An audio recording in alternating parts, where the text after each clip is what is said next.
Hey guys, welcome back to another episode of Happy Face Holdem. We got an exciting one for you today. Huge giveaway at the end of the video, so stay tuned for that. We get flush over flush, we get full house over full house, some really big hands. Can't wait for you guys to see this one. But why do we call this Happy Face Holdem? Well, we got a big ass happy face mode right into the side of the hill in the town I live in. That's why this is called Happy Face Holdem. And at the end of the video, you guys crushed it so much for me, showed me so much love on this video right here that I'm doing a giveaway. We're gonna give away 5 Charlie card protectors, and we have a huge announcement, and I'm so excited to share it with you. Please stay tuned to the end to check that out. Let's get right into the hands. What do you say?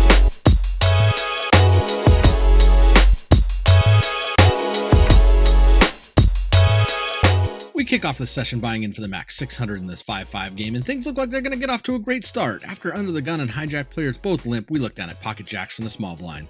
Assuming at least one of the limpers will call about any raise size that's semi-reasonable, we opt to raise to $30. As the action moves back around, indeed the under the gun player makes the call, and so does the player in the hijack, so we go 3 ways to a flop with about 90 bucks in the pot. And what an interesting flop we get on this one.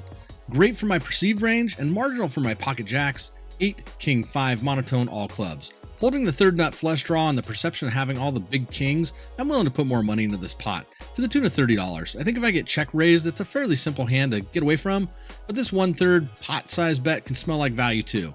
It only takes seconds for both players to let their hand go, and we're off, indeed, to a great start.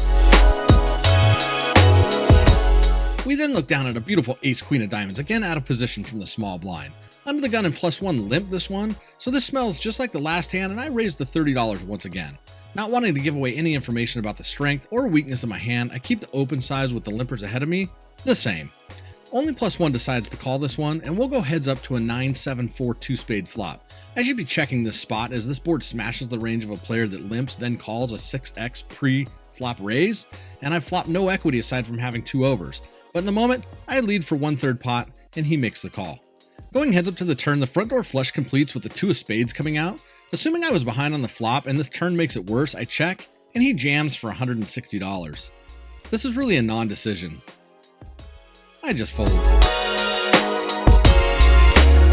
So on to the next hand, watching the action, +1 raises to 20. The button likes what he has and makes the call. I look down at 10-9 suited, and this is a borderline range hand, which I think is normally a fold in this spot, but in the moment I decided to defend, and I don't want to spoil it for you guys, but we're about to get into a massive pot over 1K. 3 ways to the sexiest flop I could have asked for. 4, 8, 5, all spades. We drill our flush without having to wait. The satisfaction of instant gratification is indescribable, so I calmly check. +1 decides to check, likely scared of the monotone board, and the button places a bet for $45. This is an interesting spot given his bet size. Because he has position, only flatted pre-flop, bets on the larger size, and not having any other information on this player, I'm seeing this as either a stone cold attempt to steal, or something like ace-8 off with the ace of spades. But in case he has total air, I'm good with just flatting here and letting him retain the lead on the turn and check raise him, so I make the call. +1 is done with his hand and he folds. The turn's the 10 of clubs, and sticking to my plan, thinking he'll stab again, I check. He doesn't disappoint, and he bets rather large again, wagering 125 into a 155 pot. This looks like a second attempt barrel to steal the pot. I play through the idea that he could have ace X with 1 spade, but also several combinations of smaller flushes. There's a slight chance he could have any one of the combinations of ace X of spades, but that's a small percentage of hands compared to his complete range. I think if he's nutted here, he's checking behind the flop or betting smaller on the turn. What hands could I hold that he could get value from? I was unaware that the Wachinkus were biters. Why don't you try this on and see how it fits? Given all that, knowing regardless of further action, I want to get the rest of the stacks in now, as a 4th spade on the river could be an action killer, I jam for 460. I'm completely sickened when he snaps it off and immediately shows us ace deuce of spades.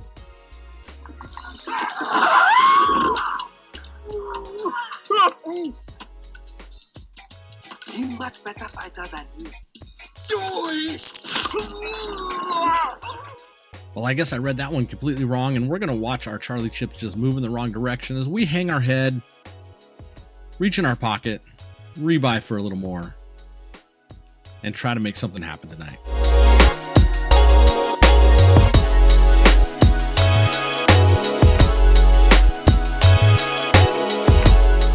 Okay, so be it. Let's move on. We see +2 raise the $45. After I had to buy the button after taking a break after that last hand, I see 2 suited Broadway cards from under the gun, and I make the call for 40 more. Checking the pre-flop charts, this is the right call here. Thank goodness I'm actually learning how to play this game a little bit better. With $100 in and heads up, I'm not surprised by this flop of 5-5 Jack Rainbow.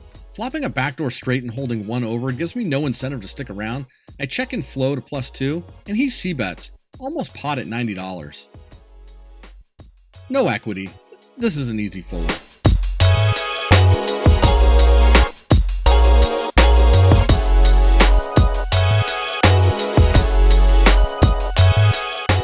Moving right along, remember I said I'm finally learning to play this game better? Well, +2 raises to 20 and we peel back 9-8 suited and we defend. What would you do here? I think this is a fold, but a little tilted and down 600, I'm going to try to force some action, and the small blind calls, so we're 3 ways to a flop in this one with $65 in the pot. The flop comes ace-5-king with 2 clubs, pretty happy about that. Knowing I'm a little tilted and running a bit bad today, that influences my decision to check, and the action checks through. We see no help in the 4 of spades on the turn, and the initial aggressor, he decides to bet $25 now. Still holding a good draw and getting a decent price, I make the call, and we'll be heads up to the river, which again is a total brick when the 7 of diamonds hits the board. He again decides to lead for $25, which is very small, but he holds all the aces and all the kings in this spot, and I don't see a bluff story here that makes any sense for me, so I just fold. But he is nice enough to roll over ace-king. He flopped 2 pair. Up and I change tables to a smaller game of 2-3 and sit down with the max in the short stack game of $200. I won a hand or two and looked down at ace-jack suited from the button. The hijack raised to 15 and I made the call, going heads up to the flop with 35 in the middle. The flop is ace-king-8 with 2 spades. Imagining I have the best hand after he checks to me, I bet a little larger, targeting weaker aces or a flush draw, and I bet $25 into this pot. He takes a few moments to decide what he wants to do, and ultimately, he decides to make the call in this spot. With 85 now in the pot, the turn is essentially a brick in the 7 of hearts, and he checks to me once more. Sticking to the same theory, targeting a weaker ace or a flush draw, I bet 75 this time. He again takes a few moments to decide what his best course of action is in this spot, and after about 30 seconds, he decides he's going to lay this one down, and we're going to scoop a nice little pot.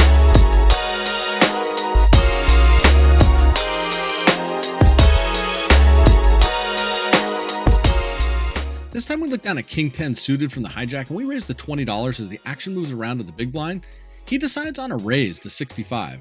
This is pretty strong, but he's not very deep, and if I connect with the flop, I'm happy to get it in, so I decide to make the call. We semi-hit the 10-queen-9 2-club flop with second pair and 1 over with a gut shot, so when he leads for 65, I think we can float one here. Probably the bad call, but we do it. If there was a diamond on the board, I'd probably elect for a jam right here. 265 and heads up, the 3 of spades is no help on the turn, and this time he leads for $130, about half the pot. I don't see how chasing the 1 over and a gut shot could be a good decision here, and it probably wasn't on the flop either, so it's time to give up on this one, but I'm looking forward to reading your comments on this one. Okay, we've chipped up a bit and we're sitting on 440, more than a double up, and we should have cashed out already, but we see pocket 9s from the hijack and we open to $20. The button behind makes the call, and over to the small blind, he elects on a min raise to $40. I've said before this screams strength to me, maybe I need to listen to myself when I'm playing, but the big blind calls, so I call, and the button calls behind me, and we're on our way to another pot of over $1,000 in this 2-3 game. The flop is pretty ugly with king, deuce, ace, 2 hearts, so I'm thrilled when the action checks all the way through, and we get to see a free turn. That comes out as another ace. The small blind decides to bet $40, and remember I said his min click screams strength?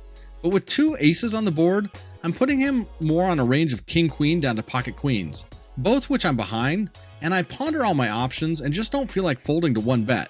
So after the big blind folds, I make the call, and the button decides to make the call as well. Call it intuition, call it luck, or call it 201 other things, we drill a full house on the river. The 9 of hearts completes the front door flush.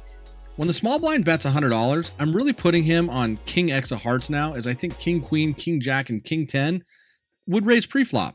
With 340 in the pot and sitting on 360 behind, I think my only move is to jam, so I stick it all in.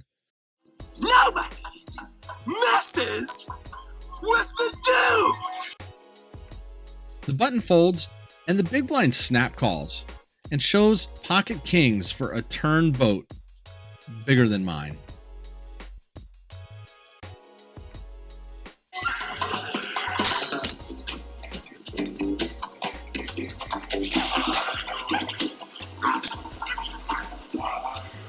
Guys, we were into this session for 600 and change and out for the big old goose egg. It's just the kind of the way it goes sometimes. Hope you guys enjoyed that one. It's giveaway time. So we're gonna start by giving away 5 Charlie card protectors. So if you see your name pop up, Charlie's gonna do our drawing for us.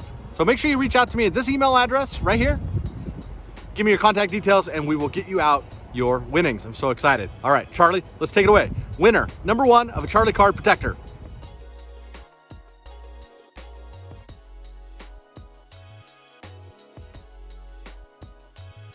All right, let's get on to winner number 2.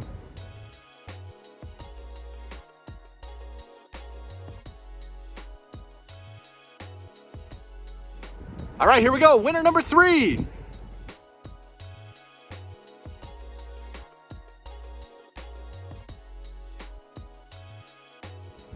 All right, gotta love winner number 4. Here we go.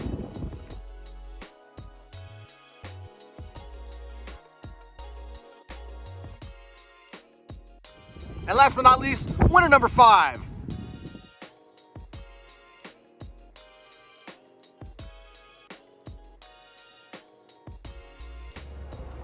All right, congratulations to all our winners. What I think is the most exciting announcement I have today, we have some new merchandise. We just dropped these bomb-ass hoodies.